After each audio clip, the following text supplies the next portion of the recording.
Baseball's in major trouble. I'm so bored. This is the most boring game in all the universe. But it's like boring on purpose. I don't know how people go out there and watch games. What can speed up the game and such. This is what people thought baseball was. Slow, static, easy to ignore. But then something changed. Oh my goodness! Shohei Ohtani! Wow! And then this started happening. Attendance climbed for 3 straight years for the first time since 2007. Last year, the World Series drew its biggest audience in 8 years. The average ticket buyer has gotten 6 years younger. So how did this actually happen? Because to understand how baseball got here, you have to understand a few things. What went wrong, what baseball actually fixed, what the rest of the world changed around it, and more important than that, is it going to be able to last? One of the things that people don't really talk about with this era of baseball that everyone complained about was too slow, was that the baseball was incredible. Mike Trout was putting up the best numbers anyone had seen in a generation. Bryce Harper was living up to all the hype that came with being a teenage prodigy. Mookie Betts was one of the sport's most dynamic players in years. I spent years in sports media trying to figure out how to make Mike Trout interesting, and it was genuinely hard. This was a guy who was arguably the most talented player that baseball had seen since Willie Mays. But his biggest hobby off the field, the most interesting thing about his personality, was that outside of baseball, he liked studying the weather, which, to be fair, is a completely valid hobby, but isn't really something you can market an entire sport around. This wasn't a talent problem. Baseball was quietly in the middle of one of the deepest talent eras it had ever produced. The sport just had trouble getting people to notice. Jake Mintz and Jordan Shusterman cover baseball for Yahoo Sports. I'm looking at wins above replacement from 2010 to 2015. If you look at the top, 13 players, only one of them, and that's Robinson Cano, is playing in what you would call one of the top 5 markets.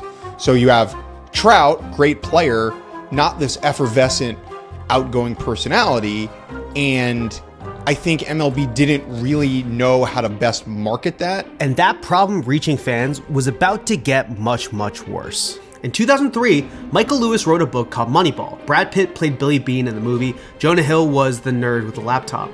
The book was about the Oakland A's using statistics to find undervalued players and compete with teams that had 10 times their payroll. So every team optimized for the 3 outcomes the math loved most: walk, strikeout, home run. Games got longer, balls in play got rarer, the sport optimized for winning, but nobody optimized for watching. MLB knew. They knew for years. Commissioners talked about pace of play going back to the mid-2000s. The analytics arms race was visible to anyone paying attention. The sport had solved the wrong puzzle, and everyone inside the sport could see it. They just didn't do anything about it. Which brings us to this question. Why not? As this problem was reaching its peak, we didn't care. We were like, this is our favorite sport. We're trying to make a career in this. We were like, oh my God, this is so great. What's the problem? Oh yeah, the game's long. Who cares? I'm not bored. We were also 23 and not married and didn't have hobbies. I'm up till 2? Sure. Because of how baseball's economics are structured, a lot of owners don't actually need to win to make money, which is a topic I covered in an earlier video on this channel. MLB has no salary cap, it has revenue sharing, it has a luxury tax that operates as a soft ceiling instead of a hard one, and has local media rights deals that, until recently, paid teams a guaranteed check regardless of how many people actually watched, which meant for a 20-year stretch, it was completely rational from a return on investment standpoint for a lot of teams to be quietly mediocre and quietly profitable. If you owned a baseball team that made $40 million a year without you ever contending or trying to get into the playoffs, why would you spend $250 million a year to try to win the World Series? From a business perspective, this decision doesn't make a lot of sense to actually spend on a team that is good. By the late 2010s, cord cutting was gutting the bundle.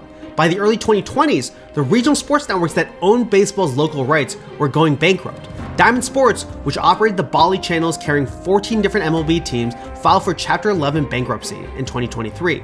And suddenly, the business model that had insulated baseball from the cultural shift for 2 decades was gone. It also meant the sport was struggling to attract fans under the age of 35. There was a narrative that baseball was dying, but that's not the entire story because the talent was there. The product was world class, The issue was that the system to distribute and have fans actually watch baseball was broken. And as a result, the fans weren't there in the numbers that they used to be. And the owners didn't really have an incentive to fix it until the system truly broke. In 2023, Major League Baseball did something it had been resisting for decades. It admitted the game was broken. Not the baseball part, the experience part. The pitch clock gets most of the credit, but the pitch clock wasn't the whole story. What MLB actually did in 2023 was a bundle: a pitch clock, a ban on defensive shifts, bigger bases, a limit on pickoff attempts. Each rule alone would have been a minor tweak. Together, they completely changed what a baseball game felt like. Average game time went from 3 hours and 10 minutes to 2 hours and 38 minutes. 3 straight seasons under 2 hours and 40 minutes, something that hasn't happened since Ronald Reagan was in the White House for his first term. And in my opinion, this is the most successful rules intervention in American sports history in the last 100 years. The NFL has been tinkering with kickoffs and pass interference for 20 years, and nobody can agree whether the game is better or worse. The NBA legalized hand checking, banned hand checking, and then introduced the three-point line. Basketball fans argue about every single one of those calls forever. MLB changed 4 rules in one offseason, and nobody, the players, the fans, the traditionalists, can really argue the product isn't better. The whole Manfred tenure of all the issues and all the problems, and that of which there have been many, and of which there still will be to come, that are worthy of plenty of honest discussion and criticism and everything. The legacy is going to be the legacy, and the legacy is going to be that the baseball was pitch clock and all these other rule changes. That's what I think is going to be remembered in 10, 20, 30 years. And the rule changes were baseball finally saying out loud, the people watching the games matter. How they experience watching the game matters. And it was one of the most important things that baseball has done in the sport's entire history. And then at exactly the moment baseball was fixing its product, the sport produced the most improbable star in its history. Shohei Ohtani is not a baseball player. He is a baseball anomaly. He pitches at the highest level in the world. He hits at the highest level in the world. He does both things in the same game, which nobody has done at this level since Babe Ruth 100 years ago. And Ruth stopped pitching at 24 because it was too hard. Ohtani does it in his 30s, coming off 2 elbow reconstructions in a league full of pitchers throwing 100 miles an hour. Ohtani is one of the greatest athletes that we have ever seen in human history. But at the same time, he's also the perfect athlete for Major League Baseball, meeting this specific media moment. Ohtani Judge are so easy to understand. Their greatness does not need a second level of baseball knowledge to comprehend. That guy's so big. He hits it real far. That guy plays both positions. Thanks for tuning in. You know? Whereas, for me to explain the magic of Ben Zobrist, I need an hour. But the most important thing Ohtani did for baseball is making the Los Angeles Dodgers into a global franchise.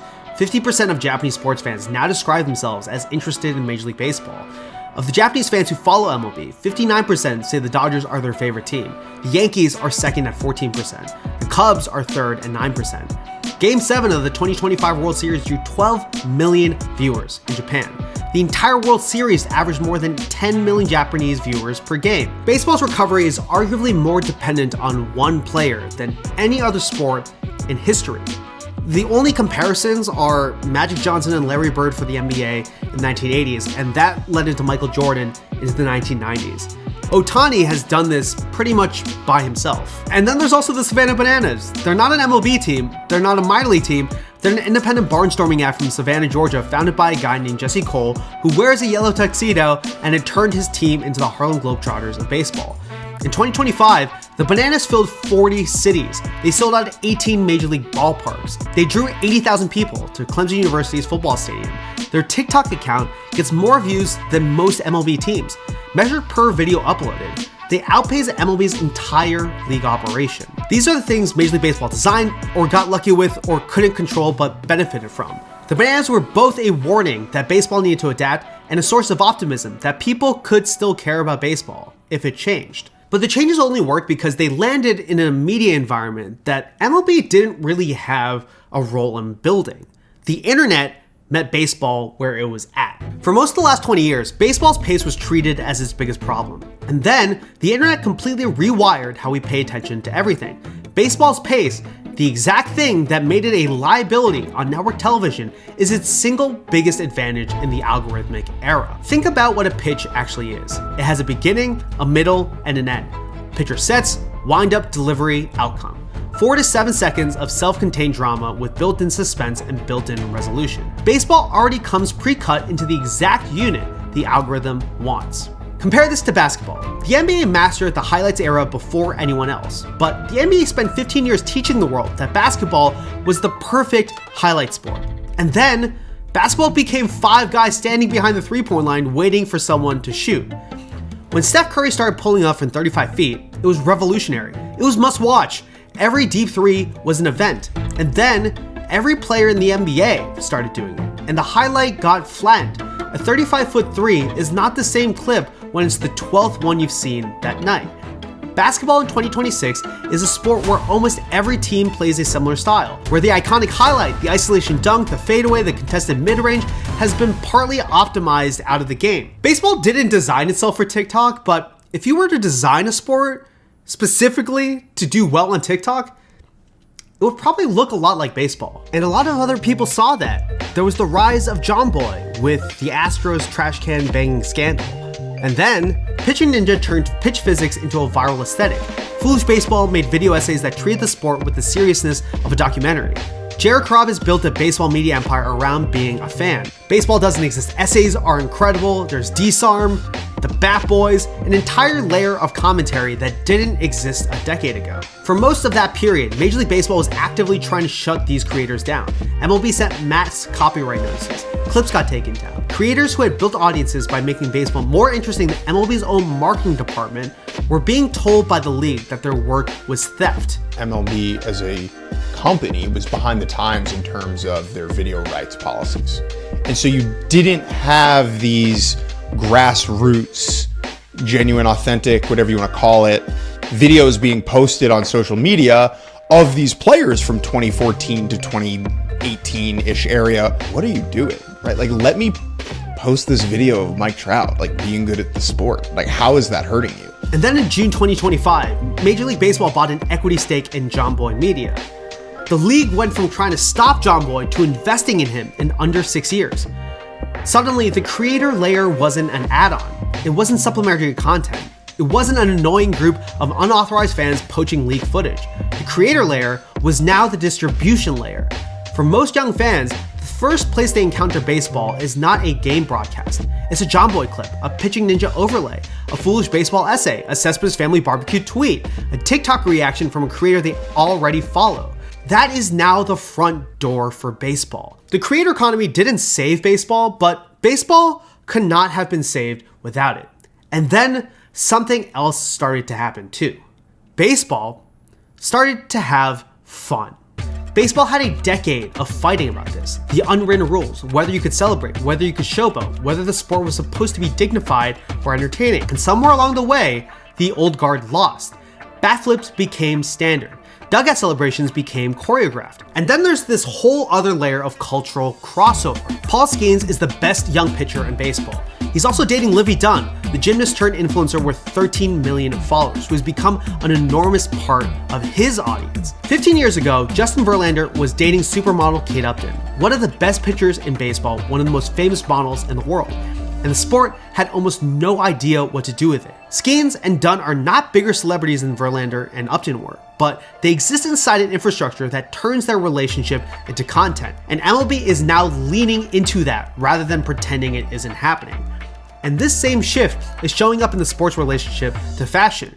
The Fear of God MLB partnership went from a Negro Leagues tribute line in 2020 to a multi-year official partnership in 2025. Jerry Lorenzo has basically become baseball's de facto fashion ambassador. Off-White did a capsule that sold for hundreds of dollars a shirt. Aimee Leon Dore has done a series of collaborations with Major League Baseball. MLB caps have always been in the culture. Yankees fitteds have been in hip-hop since the 1990s. Dodgers caps have been in Latin pop culture forever. But what's actually happening now is different. Baseball is borrowing credibility from fashion. But fashion is also now borrowing credibility from baseball, which if he had told the baseball writers of the 1980s that Off-White, a high fashion brand, was purposefully releasing caps and jerseys with holes on them and selling them for hundreds of dollars, those same baseball writers would have lugged a tank of propane to Major League Baseball's office and burned it down themselves. But all of this shows that baseball now understands how to be part of the culture and not just a league where baseball is played. And while the pitch clock was speeding baseball up, the broader culture was starting to slow itself down. Dumb phone sales are climbing for the first time in 15 years. Brain rot was the Oxford Word of the Year in 2024.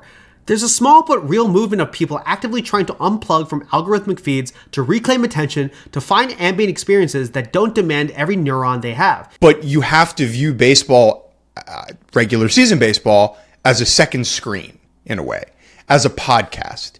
You put the game on in the background, you fold your laundry, you do your dishes, you chop your onions and your garlic, and then if you hear the announcer up the tone of their voice, you know that something happened, you scooch over to the television, you watch the play, you text someone about it, and then you go back to your onions and your garlic. During the season, instead of doom scrolling, I'm boom scrolling.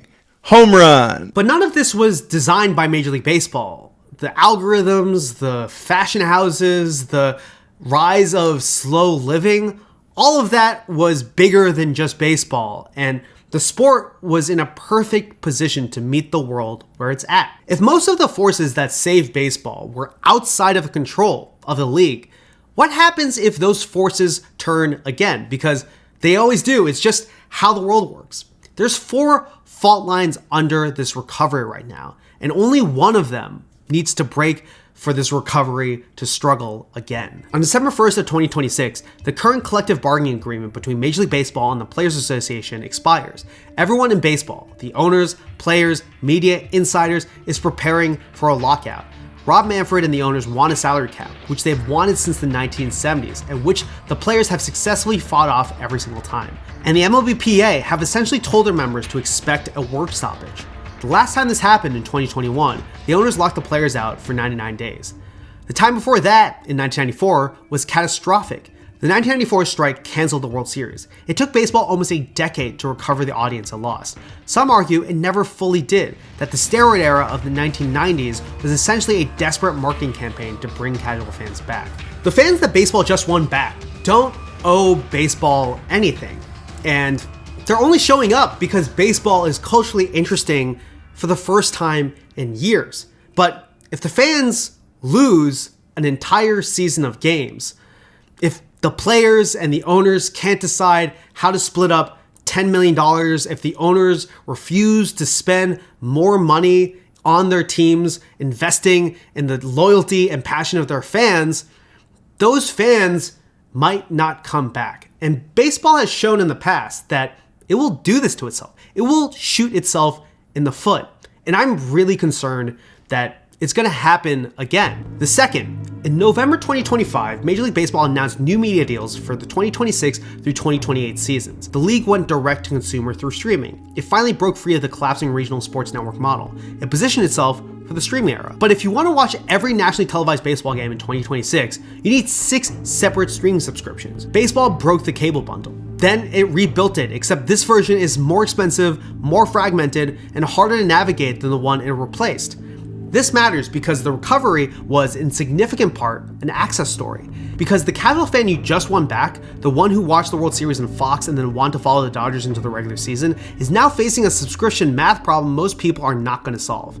The RSN collapse was a gift that forced MLB to innovate, but the innovation it produced is a new maze, and mazes do not retain casual fans. The third fault line is a person. Shohei Ohtani is 31 years old. He had his elbow reconstructed twice. He's coming off a 2025 season in which he played most of the year as a designated hitter and gingerly eased back onto the mound in the second half. This year, he said he's going for a Cy Young Award. He is still, on any given night, the most exciting player in baseball.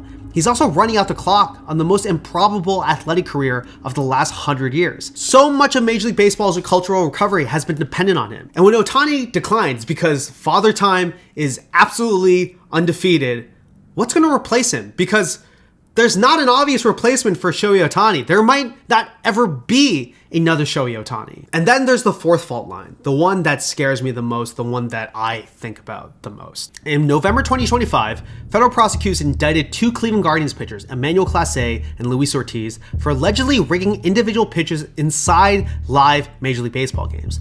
Not outcomes, not games, not even live at-bats, specific individual pitches. Balls thrown outside the strike zone on purpose so that gamblers working with the pitchers could profit on the micro bets. The sport is now openly discussing integrity in a way that it hasn't had to since the Black Sox and Pete Rose scandals. The same structure that made baseball work again, small, believable moments, is exactly what gambling is breaking. And this is why I think gambling is the most dangerous of the fault lines. Baseball's recovery story is a story about the sport recovering trust. People believe and enjoy the rule changes because they believe that what they're seeing on the field is real. People love Shohei Ohtani because they believe that watching him pitch and watching him hit is a real thing that's happening. Content creators like myself have to believe that what they're watching is actually happening and worth creating videos, tweets, photos, whatever about. And every single one of those trust relationships starts to collapse the second fans start to believe that what they're seeing isn't actually real. The NBA already knows what this looks like. John T. Porter in 2024, the federal investigations into Terry Rozier, Chauncey Billups, and Damon Jones in 2025, the league's credibility in polling has cratered. A 2026 Sacred Heart University survey found the NBA is now the least trusted major American sports league. The NBA spent a decade being the most culturally relevant league in the country, and gambling is actively corroding that in real time. None of these are outside the range of things that Major League Baseball can navigate, but history has also shown that Major League Baseball isn't particularly great at navigating major scandals like this. And after a decade of hard work put into making baseball meet the cultural moment that it's in right now, we're going to see over the course of the next decade whether or not that work was enough to navigate the pressure that's coming for it in this moment. And I think people maybe are yearning for a simpler time. And I think that, repurposing Americana is both useful, occasionally problematic, powerful, compelling. And I think no sport does a better job of that, of touching that part of the American psyche than baseball does. Baseball is renting a moment that it didn't design. And its lease, at least for right now, is month to month. And what baseball decides to do next, between the labor crisis, the gambling crisis, the fact that Shohei Ohtani is a once-in-a-century type player, is going to determine what happens next to the future of the sport. And all of this will decide whether or not baseball's recovery becomes a generation or a blip in the matrix, and whether baseball earns its recovery or wastes it altogether is the only question that matters for the future of the sport. Thank you so much for watching. Let me know what you think in the comments. Make sure to like, comment, subscribe, and I'll see you in the next one.